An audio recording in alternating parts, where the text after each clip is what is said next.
할렐루야. 한 주간 평안하셨죠? 10월 18일 수요일 저녁 예배에 모신 분들을 예수 그리스도의 이름으로 환영합니다. 우리 다 같이 사도신경으로 신앙 고백합니다. 나는 전능하신 아버지 하나님 천지의 창조주를 믿습니다. 나는 그의 유일하신 아들 우리 주 예수 그리스도를 믿습니다.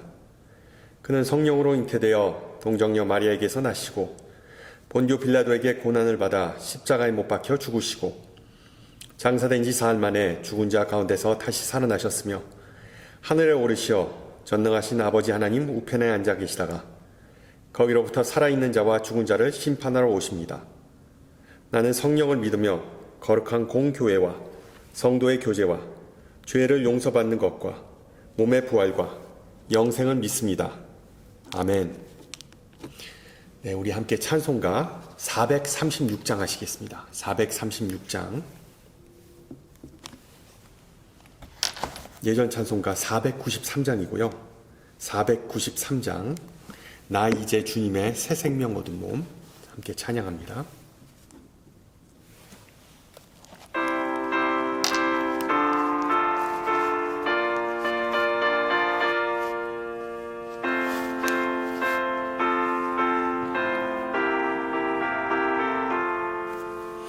나 이제 주님의 새 생명 얻은 몸 옛 것은 지나고 새 사람이로다. 그 생명 내 맘에 강같이 흐르고 그 사랑 내게서 해같이 빛난다. 영생을 누리며 주 안에 살리라. 오늘도 내일도 주 함께 살리라. 주 안에 감추인 새 생명 얻으니 이전에 좋던 것 이제는 값없다. 하늘의 은혜와 평화를 맛보니 찬송과 기도로 주 함께 살리라. 영생을 누리며 주 안에 살리라. 오늘도 내일도 주 함께 살리라. 산천도 조목도 새 것이 되었고 죄인도 원수도 친구로 변한다. 새 생명 얻은 자 영생을 누리니 주님을 모신 맘 새 하늘이로다. 영생을 누리며 주 안에 살리라. 오늘도 내일도 주 함께 살리라. 주 따라가는 길 험하고 멀어도 찬송을 부르며 뒤따라가리라. 나 주를 모시고 영원히 살리라. 날마다 섬기며 주 함께 살리라. 영생을 누리며 주 안에 살리라. 오늘도 내일도 주같이 살리라. 아멘.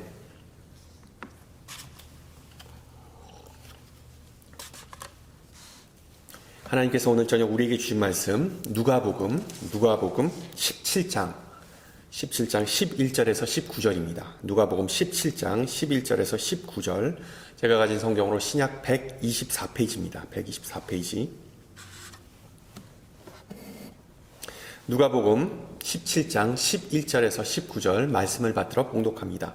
예수께서 예루살렘으로 가실 때 사마리아와 갈릴리 사이로 지나가시다가 한 마을에 들어가시니 납병 환자 10명이 예수를 만나 멀리 서서 소리를 높여 이르되 예수 선생님이여 우리를 불쌍히 여기소서 하거늘 보시고 이르시되 가서 제사장들에게 너희 몸을 보이라 하셨더니 그들이 가다가 깨끗함을 받은지라.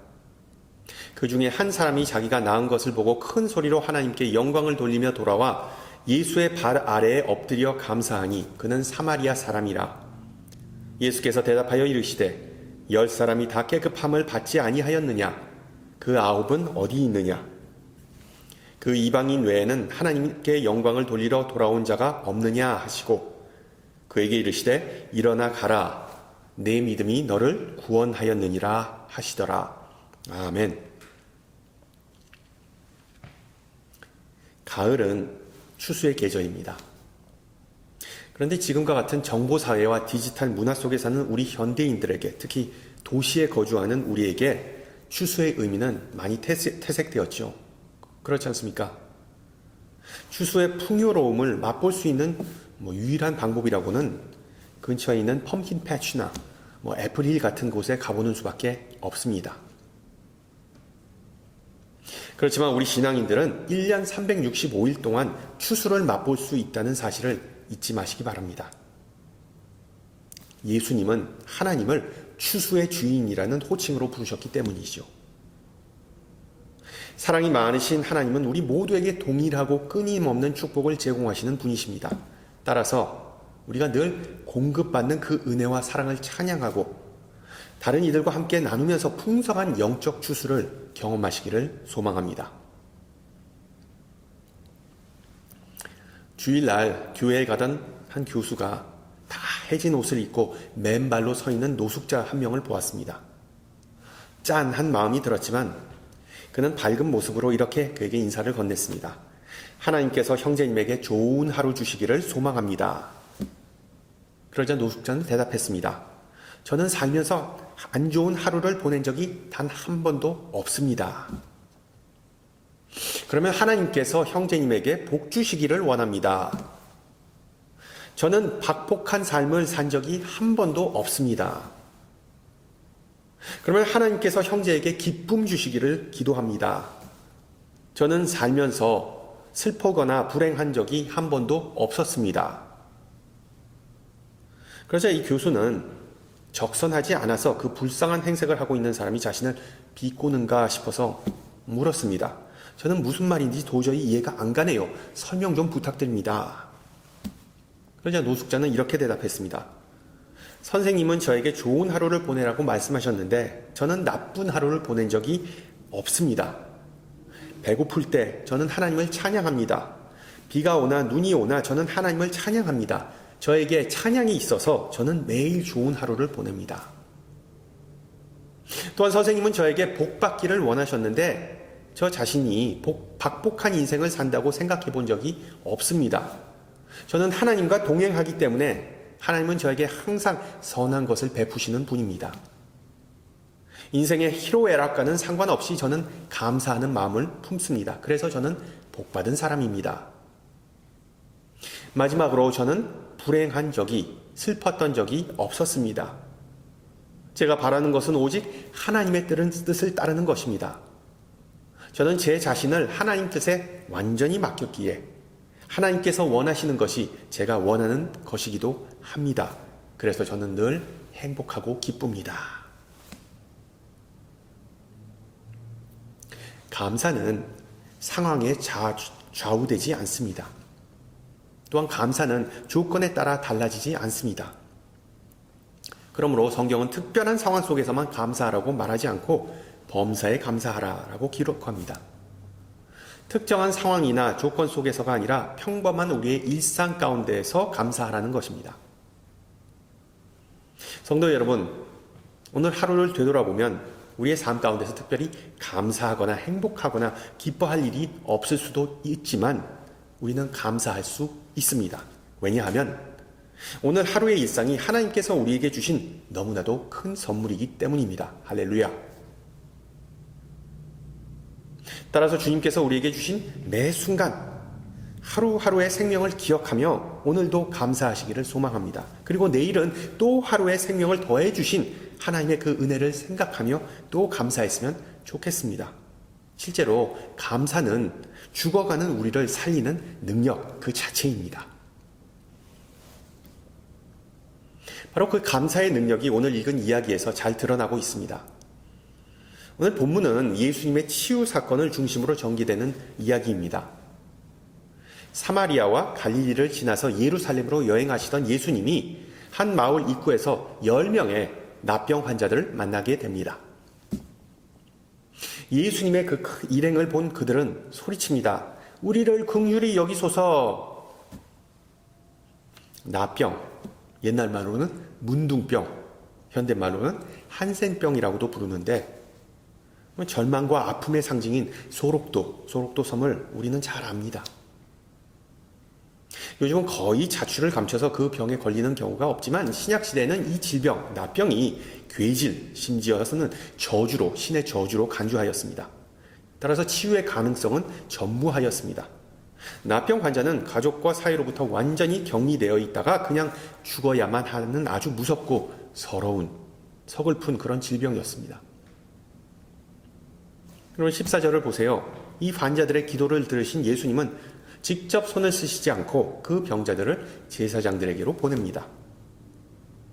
알다시피 구약에서 유명한 납병 환자였던 나만 장군이 엘리사를 찾아갔을 때도 엘리사는 직접 손을 쓰지 않고 그에게 요단강에 가서 몸을 씻으라고 말한 이유는 나만의 믿음, 그 믿음을 테스트하는 것이었음을 감안할 때 오늘 누가복음에서도 예수님은 그 병자들의 믿음을 보시고자 한다는 점을 기억하면서 본문을 읽으면 도움이 되겠죠. 또는 우리가 염두에 두어야 할 부분은 예수님은 결코 능력이 없어서 병자들을 제사장에게 보낸 것이 아니라는 점입니다. 역설적이지만 예수님은 이미 그 병자들은 다 고침을 받을 것이라는 사실을 아셨기 때문에 그렇게 하신 것입니다. 당시의 제사장은 종교적 리더이자 사회지도 계층에 속해였기 때문에 병자들과 건강한 자들을 구별하는 그런 업무를 담당하였습니다. 따라서 예수님 그 자신은 제사장이 아니었기 때문에 그 당시에 관습을 따른 것뿐이었습니다. 어찌됐든 예수님을 만난 이 환자들은 납병으로부터 해방됨으로써 자신들의 운명이 180도로 바뀌게 됩니다. 자, 그런데 우리가 여기서 주목해야 할 부분은 바로 10명 가운데 오직 한 사람만이 예수님에게 돌아와서 감사했고 그 사람은 유대교 율법조차 잘 몰랐던 사마리아 사람, 즉 이방인이었습니다. 결국 감사, Thanksgiving, 이 오늘의 본문의 메시지인데 이 이야기는 우리에게 다음과 같은 질문을 하게 만듭니다. 예수님께서는 불치의 병을 고치는 것은 아마 식은 죽 먹기였는데 반면에 인간이 하나님께 감사를 돌리는 것, 감사하는 것은 왜 그렇게도 힘든 일인 것일까? 어떻게 보면 참 역설적인 상황이지요. 병을 고치는 게 더 쉽나요? 아니면 감사하는 게 더 쉽나요? 감사하는 게 훨씬 더 쉽습니다. 그러나 인간은 감사하는 것을 힘들어한다는 현실을 보여주는 사건입니다. 여러분 숫자를 놓고 한번 보세요. 10명 중에 9명이 은혜를 모른 채 가버렸다라는 그런 통계, 단순한 통계가 나옵니다. 이것을 바꿔 말하면 90%의 사람은 감사하지 않고 살아간다는 의미로도 오늘 이야기를 해석할 수도 있겠지요. 10명 중에 9명, 즉 90%의 사람은 감사를 하지 않고 감사를 모른 채 살아갔다는 그런 의미로도 해석이 가능합니다. 그러나 또한 우리가 염두해야 할 부분은 그 9명의 환자들은 제사장에게 가서 너희 몸을 보여주라는 예수님의 말씀을 그대로 듣고 순종했다는 점을 우리는 눈여겨봐야 합니다. 어떻게 보면 그 9명의 환자는 다 예수님의 제자가 지녀야 할 잠재력을 가졌던 사람들이었습니다. 모두 다 예수님의 뜻을 따른 사람들이었습니다. 말씀에 순종했죠. 그런데 왜 그들은 다시 예수님을 찾아와서 인사조차 하지 않았던 것일까요?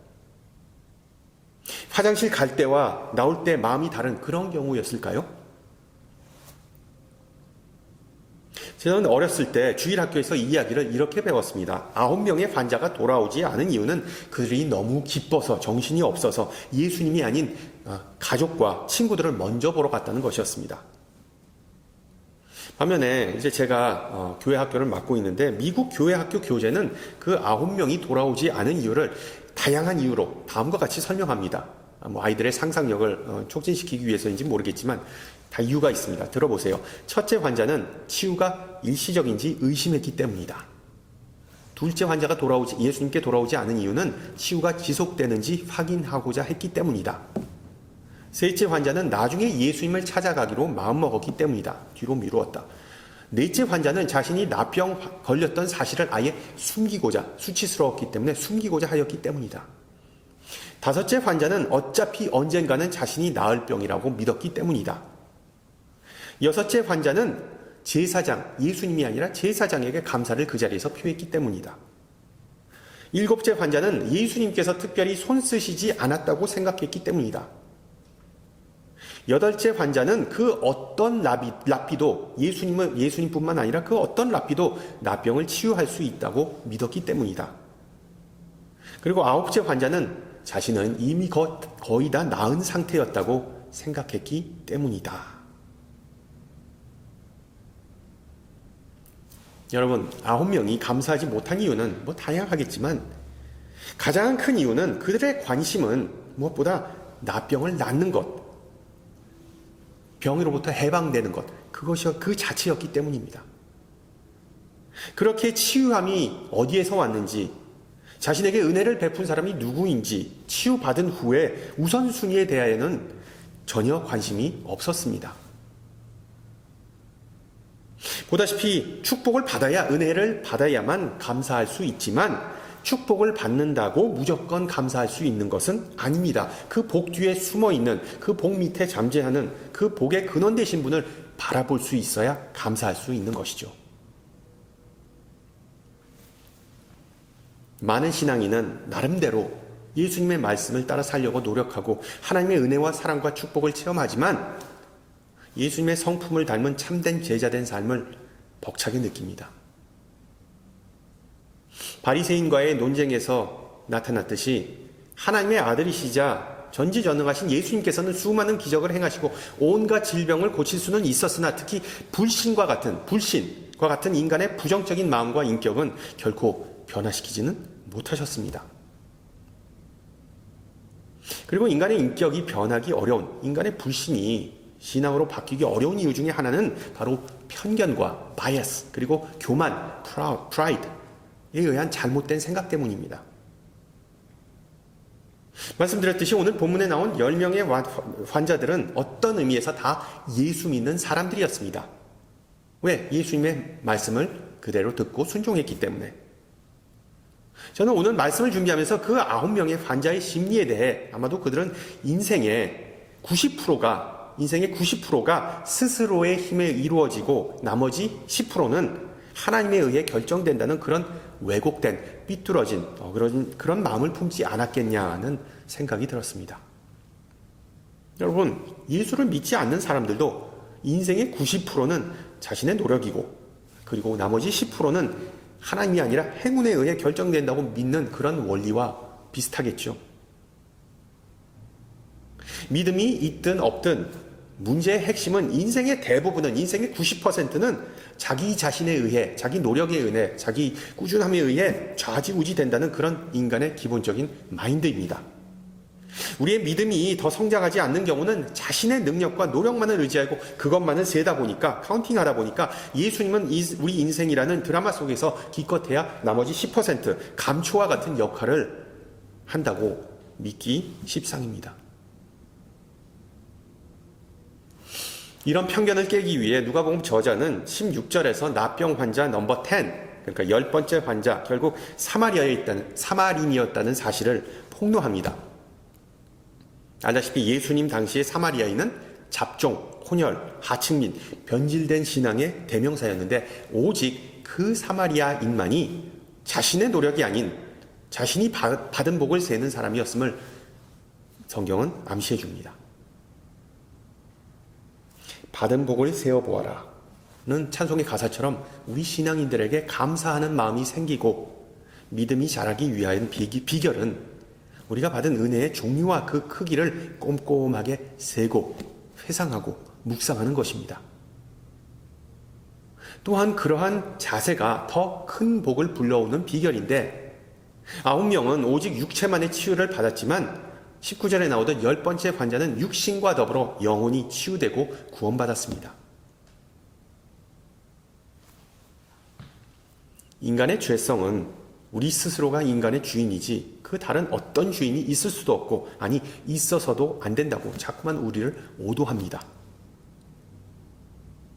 주인은 종에게 감사할 필요가 없습니다. 오직 종이 주인에게 감사하는 것이 정상입니다. 우리가 구원을 받았음에도 불구하고 아직도 우리 삶의 주인 되신 분은 예수님이라는 그 확신과 고백이 없기 때문에 아니 희미하기 때문에 우리의 신분에 대해 잘 깨닫지 못하기 때문에 우리 삶 속에서 하나님에 대한 합당한 감사가 나타나지 않는 것 아니겠습니까? 여러분, 과연 우리의 삶 가운데서 감사할 것이 없을까요? 그럴 때마다 우리 주님은 말씀하십니다. 나머지 9은 어디 있느냐? 나머지 9은 어디 있느냐? 오늘 찬양의 고백처럼 예수님은 우리를 위해 십자가를 지고 십자가에서 피를 흘리심으로 새 생명을 우리에게 선물하셨는데 그 생명이 당연하게 느껴지고 우리에게 별 감흥이 없다면 진심으로 회개하기를 소망합니다. 우리가 항상 마음속에 간직해야 할 사실은 예수님을 기쁘게 하는 믿음은 무엇을 얻고자 하는 믿음보다 이미 받은 은혜에 감사하는 믿음이고 그러한 감사하는 믿음이 참된 생명의 길로 인도한다라는 것입니다. 여러분, 우리에게 가장 중요한 새 생명이 없으면 건강, 돈, 명예, 가족, 지위와 같은 모든 것들이 무슨 의미가 있겠습니까? 하나님께서 우리의 생명을 거두어 가시거나 우리에게 영원한 소망이신 예수님을 주시지 않았다면 우리는 결국 썩어 죽을 수밖에 없는 나병 환자와 다를 수밖에 없다는 사실을 꼭 기억하시기 바랍니다. 하나님께서는 우리의 병을 고치시기 위해 온 세상을 구원하시기 위해 단 한 번의 시술을 베푸셨는데 그것은 바로 이 십자가라는 수술대 위에서 죽어가는 우리에게 예수님의 보혈로 우리를 수혈해 주신 것입니다. 결과적으로 우리 마음과 영혼의 상처와 장애, 즉 죄라는 질병을 그 보혈로 싹 다 고치셨습니다. 따라서 우리의 구원자이자 치료자 되신 하나님께 보답하는 유일한 방법은 항상 감사하고 할렐루야를 찬양하면서 사는 것입니다. 우리가 신앙생활을 하다가 감사하는 마음을 잃어버리거나 감사의 행위를 망각한다면 그것은 마치 예수님의 은혜는 무효이고 예수님은 더 이상 필요 없는 존재이다라고 고백하는 셈입니다. 그런 사람들이 있잖아요. 연락이 뜸하다가 항상 아쉬울 때만 전화해서 좀 도와달라고 부탁하는 얌체족. 그런데 어찌 보면 그것이 우리 90%의 신앙인들의 진정한 모습일 수도 있습니다. 가장 중요한 질문은 그렇다면 어떻게 하나님을 향한 감사의 마음을 항상 유지하면서 꾸준히 간직하면서 살 수 있을까인데 그것은 절대 쉽지 않은 과제입니다. 꾸준히 감사하는 마음을 유지하기 위한 요건은 바로 다윗과 같이 그리고 옥에 갇혔던 바울과 실라와 같이 모든 것이 우리의 주인 되신 예수님의 것이고 예수님의 손안에 있다라는 사실을 항상 찬양하는 것입니다. 우리 그리스도인은 이 간단한 사실을 꾸준히 기억하기 위해 예배로 모입니다. 기독교 예배는 단순히 인간의 불안한 마음이나 영적 욕구를 충족시켜주는 수단이 아닌 하나님께 드리는 감사와 찬양, 회개의 제사입니다. 바꿔 말하면 예배를 준비하고 사모하고 정성을 다하면 우리 마음속에 감사의 마음이 생긴다는 뜻입니다. 왜냐하면 그런 예배야말로 성령님의 사역에 동참하고 성령께서 역사하시는 신령과 진정으로 하는 예배이기 때문이죠.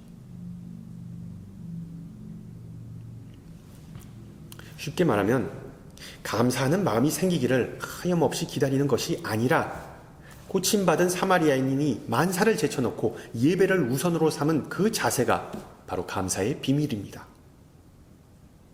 도대체 기적이 어떻게 일어났는지 일단 따지지도 않고, 가족과 친구들과 그 기쁨을 나누지도 않고, 경멸의 시선으로 자신을 바라보던 그 사람들 앞에서 떳떳하게 활보하지도 않았습니다.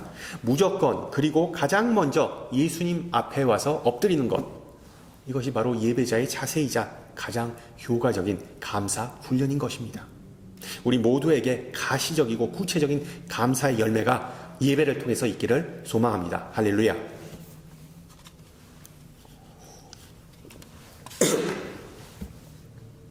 신앙생활뿐만 아니라 일상생활에서 감사하는 마음은 인생을 바꿔놓는다고 하죠. 감사하는 사람이 불평하는 사람보다 육체적으로 그리고 정신적으로 더 건강하다는 많은 연구 결과가 있습니다.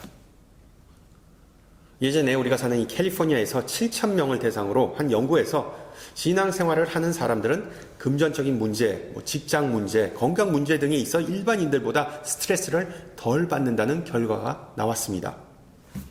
물론 스트레스의 원인은 사람마다 다 다를 수 있기 때문에 별 과학적 근거가 없는 결과로 통계로 치부할 수 있겠지만, 오늘 본문을 토대로 생각해보면 충분히 이해할 수 있는 결과입니다. 모든 것이 다 하나님의 것이고 우리의 생명의 주인은 예수님이라는 그런 마인드를 가지고 사는 사람은 얼마만큼의 스트레스를 받을까요? 지난주에도 말씀드린 내용이지만, 어린 자녀가 아빠, 우리 공과금 낼 돈 있어요? 모기지는요? 가스값이 요즘 오른다는데 괜찮아요? 우리 자동차 끌 수 있어요? 라고 물어보면 부모는 당황스럽습니다. 어린 아이가 그런 것 때문에 스트레스 받는 것도 말이 안 되고, 또한 스트레스를 받아서도 안 되겠죠. 왜? 그런 스트레스는 오로지 부모의 몫입니다. 가장의 몫입니다. 우리가 예수님을 주님으로 부르는 것은 바로 이와 같은 이치입니다. 주님이 우리의 삶의 주인 되시고 대장 되시는데, 우리의 무거운 짐과 멍에를 주님께 맡기면 걱정 근심할 일이 없는데, 내려놓기 싫으니까, 아니 내가 내려놓으면 큰일 날 것 같으니까 점점 스트레스만 받는 그런 악순환에 빠져버립니다. 점점 감사하는 마음도 안 생깁니다. 그래서 누가는 오늘 본문 바로 앞에 나오는 10절에서 17장 10절에서 이와 같이 너희도 명령받은 것을 다 행한 후에 이르기를 우리는 무익한 종이라 우리가 하여야 할 일을 한 것뿐이라고 말하면서 종된 마음으로 예수님을 섬기지 아니하면 이 9명의 환자처럼 감사하는 마음도 없다라는 사실을 환기시켜주고 있습니다. 많은 교회에 편지를 보내면서 서두에 반드시 자기 자신을 그리스도 예수의 종, 노예라고 소개했던 바울처럼 나병과 같이 도저히 우리의 힘으로 어찌해 볼 수도 없고 우리를 괴롭히는 모든 어려움과 시험을 주님의 권능의 손에 안에 맡기시기를 소망합니다. 그러한 맡김, 그러한 내려놓음이 있을 때 비로소 온전한 자유와 변화를 경험하고 우리의 마음이 예수님의 마음으로 변하기 시작합니다. 뇌종용과 그리고 림프종을 동시에 앓았다가 완쾌한 어느 유대교 랍비는 다음과 같이 기도합니다. 그리고 고백하죠. 나는 질병 가운데서도 기도하였다. 내가 죽지 않고 암으로부터 해방되어서 기도의 응답을 받았다고 나는 생각하지 않는다. 내 기도가 응답을 받았다는 확신하는 이유는 기도함으로써 질병과 대처할 마음이 생겼기 때문이다. CT, PET, MRI 같은 각종 검사를 받을 때마다 나는 감사하였다. 그 검사 결과가 음성으로 나오기를 위하여 감사한 것은, 기도한 것은 아니다. 내가 감사한 이유는 내가 사망의 음침한 골짜기를 걸을 때도 혼자이지 않았기 때문이다. 나는 오직 magic, 즉 마법을 위해서가 아니라 closeness, 즉 하나님의 친밀한 교제를 위하여, 하나님과의 친근감을 위하여 기도하였다. 나는 기적이 아니라 하나님의 사랑을 위해 기도하였다. 여러분, 실제로 유대인들은 다음과 같은 지혜의 말씀을 꾸준히 마음속에 되새긴다고 합니다. 이 세상에서 가장 지혜로운 사람은 모든 사람을 보고 배우고자 하는 사람이다. 이 세상에서 가장 힘센 사람은 자기 자신과 싸움에서 승리하는 사람이다. 그리고 이 세상에서 가장 부유한 사람은 감사한 마음으로 가진 것에 만족하는 사람입니다. 하나님의 자녀된 우리 모두는 이 세상에서 가장 부유하고 복받은 사람임을 기억하시고 기뻐하며 살기를 주님의 이름으로 축원합니다. 함께 기도합니다. 거룩하신 하나님, 오늘 이 시간 주님의 백성이 함께 모여 찬양과 기도로 하나님께 감사하고 영광 돌리게 하심을 감사합니다. 또한 진리의 말씀을 통하여 우리에게 지혜 주심을 감사합니다. 감사는 마음이 동해서 하는 것이 아니라 신앙생활의 기본이자 최우선순위임을 배웠습니다. 우리를 창조하시고 자녀 삼으시고 나병과 같은 죄악으로부터 해방하여 주셨기 때문에 우리는 감사합니다. 우리의 공로나 능력이 아니라 주님의 은혜와 사랑으로 새 생명을 얻었기 때문에 우리는 감사합니다.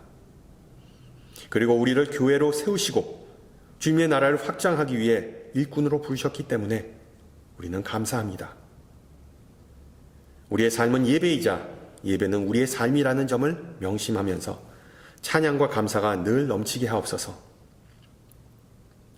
주님의 인자하심은 끝이 없고 주님의 신실하심은 영원하시기에 이 시간 마음을 모아 기도합니다. 어지럽고 답답한 현실 가운데 살면서 주님의 구원의 손길을 간구합니다. 몸이 아픈 이에게는 치유를, 마음이 슬픈 자에게는 위로를, 허탈한 자에게는 인도하심을, 그리고 절망하고 의심하는 자에게는 믿음을 주셔서 실족하지 않고 계속해서 앞으로 나갈 수 있는 역사가 있기를 위해 기도합니다. 전능하신 주님, 지금 이 순간 세계 곳곳에서 정말 많은 이가 폭력과 분쟁, 전쟁으로 인해 고통을 받고 있습니다. 주님의 평화가 이 땅에 임하기를 간구하며 특히 전쟁의 피해자들과 사상자들을 위해 기도합니다. 주님의 권능하신 손으로 그들을 품으시고 치유하시고 보호하시고 이 환난과 고통을 견뎌낼 힘과 용기를 주시옵소서. 함께 주님 가르쳐 주신 기도합니다. 하늘에 계신 우리 아버지, 아버지의 이름을 거룩하게 하시며 아버지의 나라가 오게 하시며 아버지의 뜻이 하늘에서와 같이 땅에서도 이루어지게 하소서. 오늘 우리에게 일용할 양식을 주시고 우리가 우리에게 잘못한 사람을 용서하여 준 것 같이 우리 죄를 용서하여 주시고 우리를 시험에 빠지지 않게 하시고 악에서 구하소서. 나라와 권능과 영광이 영원히 아버지의 것입니다. 아멘. 네, 예배를 마쳤습니다. 저는 다음 주 시간에 뵙도록 하겠습니다. 샬롬.